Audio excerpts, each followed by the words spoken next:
Hello, in front of me I've got ROBOROCK Qrevo Curv. In this video I'll show you how to remove and clean dustbin. In the beginning, remove magnetic top cover.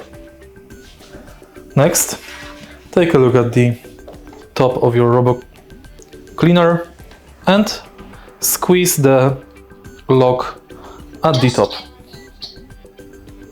Now, as you can see on the instruction, you can remove the filter,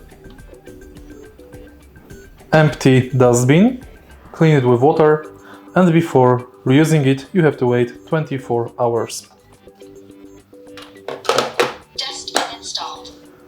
If you find this video helpful, please leave like, comment and subscribe.